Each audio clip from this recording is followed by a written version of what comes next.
Oh, literally perfect, and I can't say that. I mean, perfect. Maybe for what she wanted to do, but not perfect for me. But I understand. And poor choice of words. Yeah, it's okay. But she actually impacted the top of my truck. So, like, if you've ever seen a semi, there's the windshield, and there's the air dam portion of the top of the truck. Well, that portion's made out of fiberglass. She landed on that. Yeah. So she landed on the fiberglass, which she bounced off because fiberglass is pretty porous, and it's not porous. Excuse me. It's really durable, and it deflects anything. Fiberglass is really bouncy. Let's say like a Saturn car door. If you ever seen those are fiberglass. But so she bounced off of the fiberglass, and I didn't know this until later. But her head actually made impact first. Her head and her right hand, and the reason why I know that is, and I'll explain later, but I know that for various reasons. But her head made contact first, and then she bounced off the top of the truck, and she went down in between. She went down in between the trailer and the truck.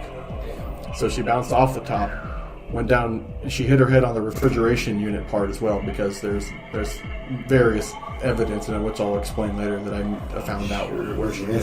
That's morbid, man. Yeah, and then she. So all I heard was, and I'm actually telling the majority of the story from like a retrospective point. So after after I knew what happened, but she went down in between the truck and the trailer. She hit her head again on the reefer unit, and at that point, she was, from what the police told me, and I'll talk about it later, but at that point she was still alive. Oh no!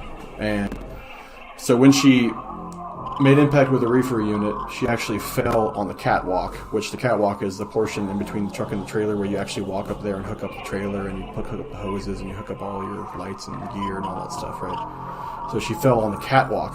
Her legs were on the catwalk, and I actually could see this from my driver's side mirror. Her legs were on the catwalk, and her everything above her waist was hanging off the catwalk, and her arms were actually impacting the pavement. I was actually dragging part of her body as I was driving. So did you slam on the brakes right away, or did you slow down? No, to be 100% honest, from what I remember and what the trainee told me, I was in complete shock. So I didn't remember a whole lot of it until later. I just coasted for like about a half mile. Like I just let off. I kept the truck in gear, and I just let off. Dead or dying.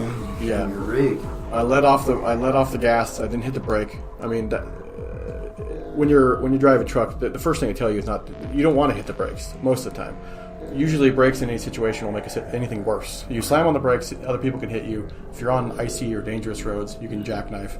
The brakes are like the last resort when you're driving a truck, to be honest. If you coast, you're just a pain in the ass. Right, yeah. So I coasted, and the whole time I was watching this situation. I didn't see the top part of it, but I was watching the situation from my passenger, or my driver's side mirror, excuse me. And do you have any video cameras on your truck? No, back then that wasn't a big thing. That was. So what year was this? It was only like it was not too long ago. It was probably, to be honest, I think it was around 2011. I don't remember, to be honest. I said 2014 in the beginning. That's way too recent. I've been out of the truck since then, but 2010, 2011, if I had to guess. Yeah, like dash cams didn't really become popular until like 2 years ago. Yeah, right. Yeah, and the trucking industry itself is just getting dash cams now too. So, but I think they'd have been the first ones to get them. Yeah, just because they're out there all the time. Yeah, no, yeah, definitely. They're really popular now, and they save a lot of accident costs and stuff like that. But and verification of some of the driver's stories too, you know. Yeah.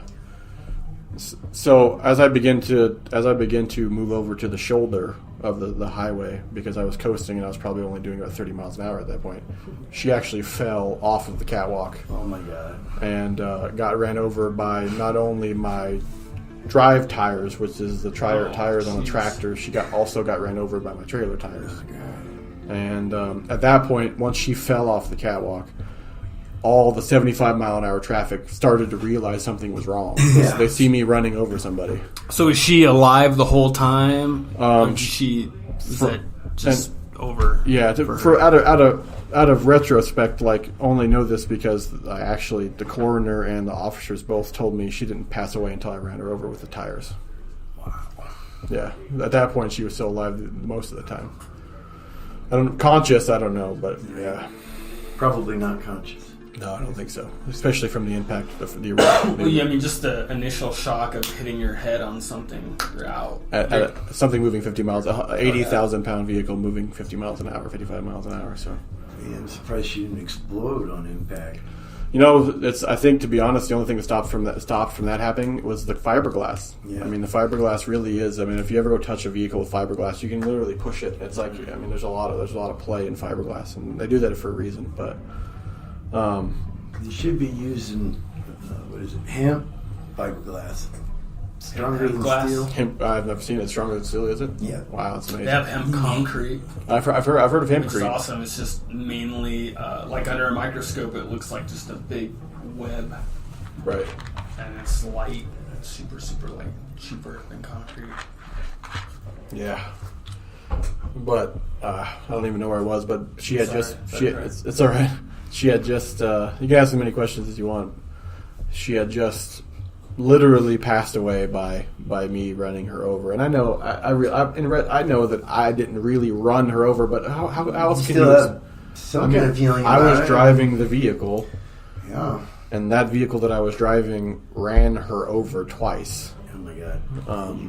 Basically killed. How did you feel at that point emotionally? Were you like, "Oh my god, I just killed somebody"? I was dead, man. I was just like, I was watching it through a different lens. I was watching it through somebody else's eyes. It wasn't me. That's not me. I didn't do that. Well, I mean, you didn't really do it. She caused it. Yeah, but I still felt like I was not. I literally felt like I was watching through a camera. Because that's all.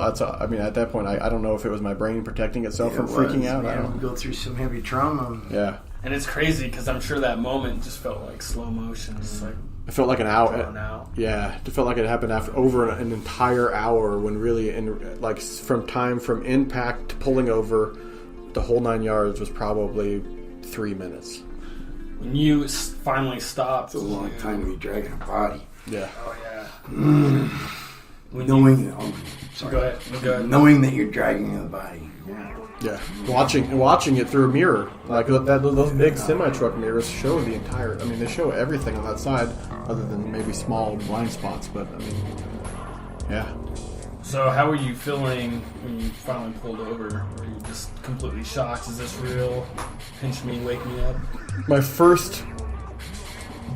Well, I did want to say, you know, when I was doing about 30 miles an hour, and I'll come back to that, but when I was doing about 30 miles an hour, when I ran her over, people started freaking out on the highway. A red pickup truck actually ended up on his side because he saw the body, and he was doing 75, and he just tried to swerve, and he actually went to the median. Just not a big accident. It was just he basically ran himself off the road and landed on his side, and a bunch of other traffic just freaked out. I mean, it was pure chaos. There was people passing me on the shoulder because they didn't know what to do. There's somebody just got ran over by a truck. You should have stopped. How many vehicles were involved? Do you think? I mean, I'm not sure if anybody else made contact with the body, but probably about 10 vehicles had, you know, to make some evasive action, and only one of them had an accident, like a subsequent accident. Yeah. Was there more than one that ran off the road? A lot of people ran off the road, yeah, into the grass and stuff, but nobody else had a real. I mean, it was a real accident. Yeah, no. I don't mean to get really morbid, but this is Gorehounds. Did her bodies stay intact? Because when something hits that hard, it's going to break apart. Right. And so, back to your question, how did I feel after that? My first instinct, which was, in hindsight, was very fucking stupid. And I try not to cuss, but to emphasize that, it was fucking stupid. And my first instinct. Yeah, I'm sorry. I'm remembering it now, so it's not exactly pretty. Was to go check and see if she was okay. That was my very, very, very first It's instinct. not stupid. You know. No, it is though. Trainee type to stop you, right? Yeah, he told me not to get out of my truck. I'm going to get hit by a car. I'm going to do all these things. Well, at that point, Do you really want to go look at a mangled human? my thing is that she might have just got her legs ran over. I don't know. She might be crying for help. She might need to be pulled off the road before another car hits her. I don't know. These are all the things going through my brain. So I get out of my truck and I walk up the shoulder. This is at that point, people are still flying by, which is insane. And finally, people fully stop. You know, and the traffic on both sides of the road comes to a halt. And I'm able to go back there and check on her, and it's not pretty. It's not pretty. I can still see her face, but I can't explain. The only way that I can explain it to the officer too, because the officer asked me, you know, like how was she after that? Did she pass away when she was on the road, or did she pass away before? And I can tell them with certainty that she passed away well before that I got to her, because like I said before, the only way that I can actually explain to them what I saw was a human form of Gumby. Like, oh man, it's like terrible. Wow. I don't think other than from here up, I really don't believe that there's That one. would be the torso to the head. Yeah, sorry. Well, yeah, we're on a podcast. Sorry. So anything from the chest bone, like the breastbone up, I don't think below the breastbone had an intact bone in her entire body. Wow. I mean, her arms were flat. I don't know how to. I mean, I don't know how you describe that. No, that was a good description. I mean, I don't. The only thing that's keeping the form of her arms and hands, it was just, I believe, because of the pressure of the truck. I have no idea. Like, I don't even know how they stayed in form. It was literally one of the worst things I've ever seen in my whole life, honestly. I think this is one of the worst stories I've ever heard since we started this Pretty podcast. up there. I'm glad we got it on the radio. Thank you for grossing me out. Yeah. Yeah. We appreciate you coming and sharing your story. And yeah, We have 17 minutes. Oh no, yeah, I've plenty. I got plenty more to explain, so I Your first instinct was to go check her out. Yeah, and that was a horrible idea, terrible idea, more than terrible. But Had you guys already called for help? no, at that point, I assumed that many other people were calling 911. Everybody and their mom were probably calling 911, Right. and that I just needed to go check. You should have waited for the For sure. state patrol. I mean, in retrospect, it was a bad idea because there's people flying at 70 miles an hour, and I'm getting out of my truck and walking down the interstate. Dude, there's a human being back there. You Yeah, have to check. Yeah. Have to. Only thing I could do, only thing I could honestly do was like walk away, like just look, and there's nothing I can do. I just walked back to my truck and sat in my truck. That's More traumatized. yeah. And so maybe 5 minutes go by and 1,000 police cars, not literally, but I mean there was police cars driving up since we create such a bad backup of traffic during a weekend in between two major cities. There was police driving the wrong way. That's what I remember the most, is there was like a whole line of police cars and ambulances driving the wrong way, coming towards me on my side of the interstate, because they had to do that to be able to get to the incident, because there was traffic on the southbound side backed up and traffic on the other side of the northbound side backed up. And they just blew right by me and went straight to the scene. And I just sat in my truck for, I don't know, 15, 20, 30, 45 minutes. I don't even know how long it was, but I just sat there. Did the paramedics come and check you guys out? It took quite a while.